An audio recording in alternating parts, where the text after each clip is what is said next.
ಅಡುಗೆ ಎಲ್ಲ ಆಯಿತು. ಅನ್ನಕ್ಕೆ ಇಟ್ಟಿದ್ದೀನಿ.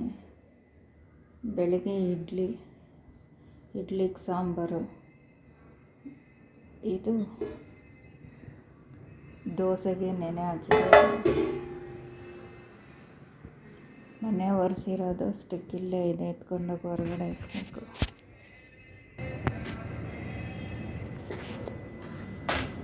ಗಿಡಕ್ಕೆ ನೀರು ಬೆಳಿಗ್ಗೆನೇ ಹಾಕಿದೆ. ಇದು ಬನಾನಾ ತಿಂದಿರೋದು, ಮುಲ್ಲಂಗಿ ಸೊಪ್ಪು ಹಾಕಿದ್ದೀನಿ ಗೊಬ್ಬರ ಆಗಲಿ ಅಂತ. ಇದೆಲ್ಲ ನಾನು ಕಟ್ ಮಾಡಿ ಕ್ರೀಮ್ ಥರ ಹಚ್ಕೊಳ್ಳೋದಕ್ಕೆಲ್ಲ ಕಟ್ ಮಾಡಿ ಹಾಕಿದ್ದೀನಿ.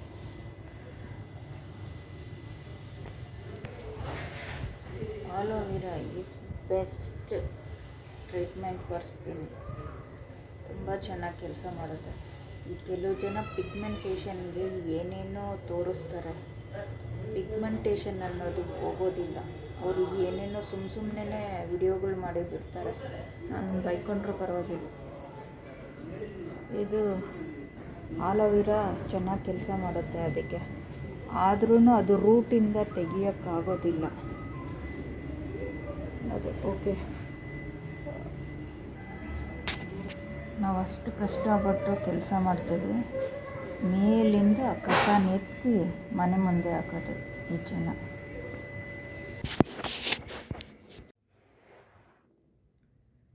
ಇದು ಒಂದು 50 ವರ್ಷ ಆದವರು ಆಗಲಿ ಅಥವಾ ವಿಧವೆಯರೇ ಆಗಲಿ, ಕೆಲವೊಬ್ಬರು ಏನಂತಾರೆ ಅಂದರೆ ಮೂಲೆಯಲ್ಲಿ ಕೂತ್ಕೋ ಅಂತಾರೆ.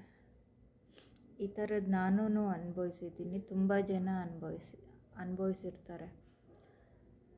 ಮೂಲೆಯಲ್ಲಿ ಕೂತ್ಕೋ, ನಾವು ತಂದಾಕಿರ್ತೀವಲ್ವ, ತಿಂದ್ಕೊಂಡು ಮೂಲೆಯಲ್ಲಿ ಬಿದ್ದಿರೋ ಅಂತಾರೆ.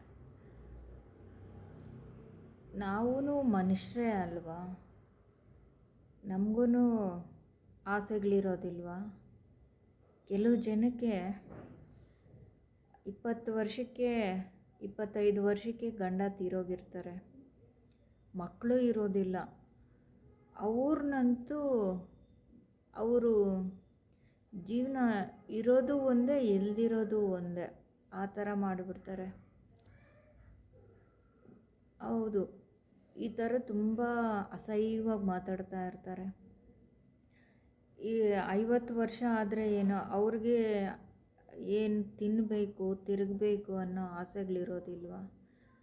ಗಂಡ ಹೆಂಡ್ತಿ ಮಾತ್ರ ಚೆನ್ನಾಗಿ ತಿಂದ್ಕೊಂಡು ತಿರುಗ್ಕೊಂಡು ಇರ್ತಾರೆ. ಈ ವಯಸ್ಸಾಗ್ಬಿಟ್ರೆ, 50 ವರ್ಷ ಆಗಿಬಿಟ್ರೆ ನಾವು ಮೂಲೆಯಲ್ಲಿ ಕೂತ್ಕೊಂಡ್ಬಿಡ್ಬೇಕಾ? ವಿಧವೆಯರಿಗೂ ಅಷ್ಟೇ. ಮನೆಯಲ್ಲಿರೋರೆಲ್ಲ ಚೆನ್ನಾಗಿ ತಿಂದ್ಕೊಂಡು ತಿರುಗ್ಕೊಂಡು ಆಚೆ ಎಲ್ಲ ಬರ್ತಾರೆ. ಆದರೆ ಈ ಗಂಡ ಇಲ್ಲ ಅಂದ್ಬಿಟ್ರೆ ಹೋಗಿ ಮೂಲೆಯಲ್ಲಿ ಸೇರ್ಕೊಂಡ್ಬಿಡ್ಬೇಕಾ? ಮೂಲೆಯಲ್ಲಿ ಕೂತ್ಕೊಂಡ್ಬಿಡ್ಬೇಕಾ? ಅವ್ರಿಗೇನು ಆಸೆ ಆಕಾಂಕ್ಷೆಗಳಿರೋದಿಲ್ವಾ? ಆಗಿ ತುಳಿತಾ ಇರ್ತಾರೆ. ಇದರಿಂದ ನಾವು ಸ್ವಲ್ಪ ಧೈರ್ಯ ಮಾಡಿಕೊಂಡು ಮಾತಾಡಬೇಕು, ಕೇಳಬೇಕು. ಇಲ್ಲ ಅಂದರೆ ಬದುಕೋಕೆ ಬಿಡೋಲ್ಲ. ಕೆಲವು ಜನ ಒಳ್ಳೆ ಜನ ಇರ್ತಾರೆ, ಕೆಲವು ಜನ ಇಂಥ ಅಸಹ್ಯವಾದ ವಾತಾವರಣಗಳಿರುತ್ತೆ, ಅಂಥವ್ರ ಕೈಯಲ್ಲಿ ಸಿಕ್ಕಾಕೊಂಡ್ಬಿಟ್ಟಿರ್ತೀವಿ. ಅವರು ಮಾತಾಡಿದ್ರೆ ಸಾಕು, ಮೂಲೆಯಲ್ಲಿ ಕೂತ್ಕೋ ಹೋಗಿ ಅನ್ನೋದು. ಯಾಕೆ ನಿಮ್ಮ ಮನೇಲಿ ಮನೆ ಕೆಲಸ ಮಾಡೋದಕ್ಕೆ ನಾವು ಬೇಕು, ನಿಮ್ಮ ಮಕ್ಕಳ ತೊಳೆಯೋದಕ್ಕೆ ಬೇಕು, ಎಲ್ಲ ಮಾಡೋದಕ್ಕೆ ನಾವು ಬೇಕು. ನೀವು ಬೀದಿ ಸುತ್ತಕೊಂಡು ಪಿಕ್ಚರ್ಗಳೆಲ್ಲ ನೋಡಿಕೊಂಡು ಮನೆಗೆ ಬಂದರೆ ಮಾಡಾಕೋದಕ್ಕೆ ನಾವು ಬೇಕು. ಅದೇ ಒಬ್ಬರು ಅಡುಗೆ ಕೆಲಸದವ್ರನ್ನ ಇಟ್ಕೊಬೇಕು ಅಂದರೆ 10-15 ಸಾವಿರ ಕೊಡಬೇಕು. ಮನೆ ಕೆಲಸಕ್ಕೆ 5,000 ಕೊಡಬೇಕು. ಇನ್ನು ಮಕ್ಕಳನ್ನ ನೋಡ್ಕೊಳ್ಳೋದಕ್ಕೆ ಇದೆಲ್ಲ ಇನ್ನೂ ಬೇರೆ ಇದೆಲ್ಲ ನೋಡ್ಕೊಳ್ಳೋದಕ್ಕೆ ಒಂದು ಕೆಲಸದವ್ರನ್ನ ಇಟ್ಕೊಂಡ್ರೆ ಅವ್ರಿಗೂ ಒಂದು 10-15 ಸಾವಿರ ಕೊಡಬೇಕು. ಇವ್ರದ್ದು ಕೆಲಸ ಎಲ್ಲ ಈ ಒಬ್ಬರೇ ಮಾಡ್ತಾರೆ ಅಲ್ವ, ಒಬ್ಬರ ಕೈಯಲ್ಲೇ ಮಾಡಿಸ್ಕೊತೀರಲ್ವ. ಅವ್ರಿಗೆ ಎಲ್ಲಾದರೂ ಹೋಗಬೇಕು, ಬರಬೇಕು, ತಿನ್ನೋದಕ್ಕೆ ಬೇಕು, ಈ ಥರ ಕೇಳೋ ಸ್ವಾತಂತ್ರ್ಯನೂ ಇರೋದಿಲ್ವ. ಎಲ್ಲ ಆಸ್ತಿ ಇದ್ರೂ ಸಹ ಆಕೆಗೆ ಕೊಡೋದಿಲ್ಲ, ಒಂದು ಮೂಲೆಗೆ ಒತ್ತಿಸ್ಬಿಡ್ತಾರೆ, ಎಲ್ಲನ ಅನುಭವಿಸ್ತಾ ಇರ್ತಾರೆ. ಈಕೆನ ಮನೆ ಕೆಲಸದಾಗ ಮಾಡಿಬಿಡ್ತಾರೆ. ಒಂದು ಆಕೆ ಇದ್ರೂ ಶವ ಥರನೇ 24 ಗಂಟೆನೂ ಮನೆ ಕೆಲಸ ಮಾಡಬೇಕು.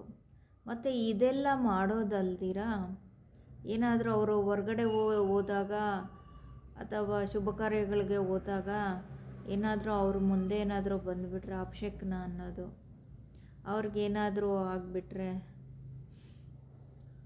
ಇವ್ರು ಈ ಮಕ ನೋಡೇ ಹೋಗಿದ್ದು ಅದಕ್ಕೆ ಹಿಂಗಾಗಿದ್ದು ಅನ್ನೋದು.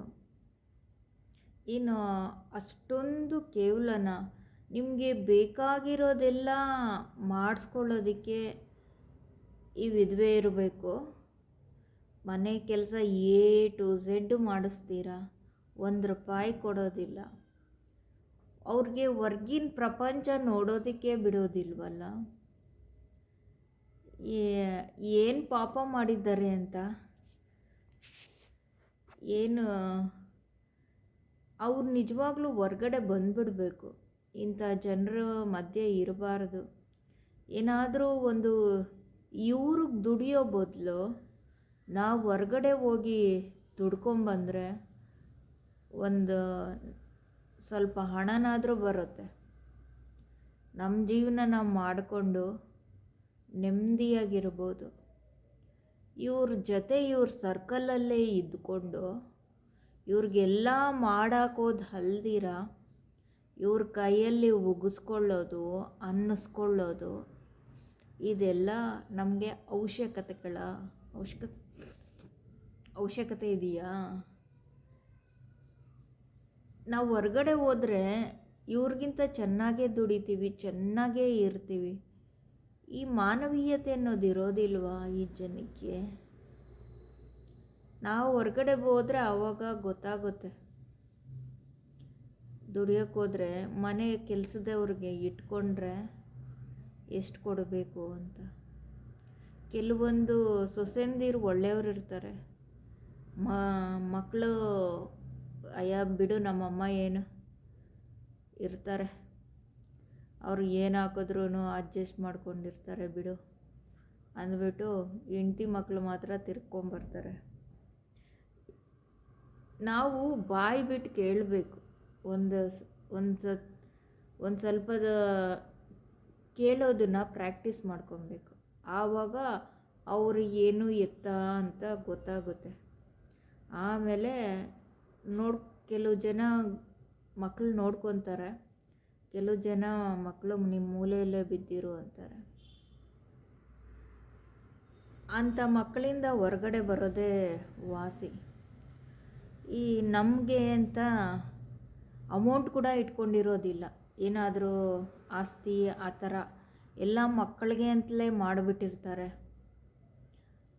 ಆದ್ರೂ ಎಲ್ಲ ತಂದಾಕಿರ್ತಾರೆ ಮಕ್ಕಳು, ಮನೆಗೆ ತಿನ್ನೋದಕ್ಕೆ ಉಟ್ಕೊಳ್ಳೋದಕ್ಕೆ ಎಲ್ಲ ತಂದಾಕಿರ್ತಾರೆ, ಖರ್ಚಿಗೆ ₹1 ಅನ್ನೋದು ಕೊಟ್ಟಿರೋದಿಲ್ಲ. ಇವ್ರಿಗೂ ಏನಾದರೂ ತಿನ್ನಬೇಕು, ಹೊರ್ಗಡೆ ಹೋಗಬೇಕು ಅನ್ನೋದಿರುತ್ತೆ ಅಲ್ವಾ. ಮನುಷ್ಯ ಅಂದಮೇಲೆ ಇದು ಸಹಜ. ಎಲ್ಲ ನಾವು ತಂದಾಕಿದ್ದೀವಿ, ತಿನ್ಕೊಂಡು ಬಿದ್ದಿರು ಅಂದರೆ ಆಗ್ಬಿಡುತ್ತೆ. ಇದೇ ಕೆಲಸ ನಿಮಗೆ ಮಾಡಿದ್ರೆ ನಿಮ್ಗೆ ಹೆಂಗಿರುತ್ತೆ ಅಲ್ವಾ. ನಾನು ಹೀಗೆ ಒಂದು ಸತಿ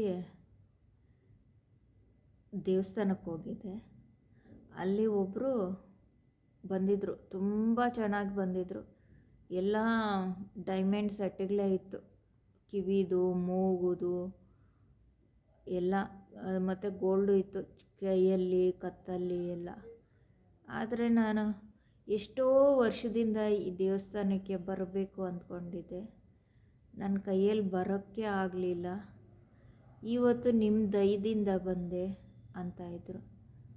ನಾನು ಅಂದ್ಕೊಂಡೆ ಇವರು ಇಷ್ಟೊಂದು ರಿಚ್ ಆಗಿದ್ದಾರೆ, ಇವ್ರಿಗೆ ಏನು ಕಮ್ಮಿ ಅಂದ್ಬಿಟ್ಟು ನಾನು ಅಂದ್ಕೊಂಡ್ರೆ, ಆವಾಗ ಹೇಳ್ತಾರೆ ನಮಗೆ ಎಲ್ಲ ಇದೆ, ತಿನ್ನೋದಕ್ಕೂ ಹಾಕ್ಕೊಳ್ಳೋದಕ್ಕೂ ಎಲ್ಲ ಚೆನ್ನಾಗೇ ಇದೆ, ಆದರೆ ನನ್ನ ಮಕ್ಕಳು ನನ್ನ ಖರ್ಚಿಗೆ ಅಂತ ₹1 ಕೊಡೋದಿಲ್ಲ. ನಾನು ಎಲ್ಲಿಗಾದರೂ ಹೋಗಬೇಕು ಅಂತ ಏನಾದರೂ ಇಷ್ಟಪಟ್ಟು ಹೋಗಬೇಕು ಅಂತೇನಾದರೂ ಮಾಡಿದ್ರೆ ಅದನ್ನು ನಾನು ಸೇವಿಂಗ್ಸು ಮಾಡ್ಕೊಬೇಕು ಅಂದರೆ ತುಂಬ ಕಷ್ಟ. ನನ್ನ ಹತ್ರ ₹1 ನನ್ನ ಹತ್ರ ಎಷ್ಟಿದೆ ಏನು ಅನ್ನೋದು ಎಲ್ಲ ಮಕ್ಕಳಿಗೆ ಗೊತ್ತಿರುತ್ತೆ. ಅವ್ರಿಗೆ ನಾನು ಸೇವಿಂಗ್ಸೇ ಮಾಡ್ಕೊಳ್ಳೋಕ್ಕಾಗೋದಿಲ್ಲ. ಏನಾದರೂ ಬೇಕಾದರೆ ಮಕ್ಕಳನ್ನ ಕೇಳಬೇಕು. ಈ ಥರ ಪರಿಸ್ಥಿತಿ ನಂದು. ಎಲ್ಲ ಇರುತ್ತೆ ಅಲ್ವ ಮನೆಯಲ್ಲಿ, ನಾನು ಹೆಂಗೆ ಬಾಯಿ ಬಿಟ್ಟು ಕೇಳೋದು ಅಂದ್ಬಿಟ್ಟು ಸುಮ್ಮನೆ ಆಗಿಬಿಡ್ತೀನಿ ಅಂದರು. ತುಂಬ ಚೆನ್ನಾಗಿದ್ದಾರೆ, ತುಂಬ ರಿಚ್ ಆಗಿದ್ದಾರೆ. ₹1 ಇಲ್ಲ. ಇವಾಗ ಏನು ಪ್ರಯೋಜನ?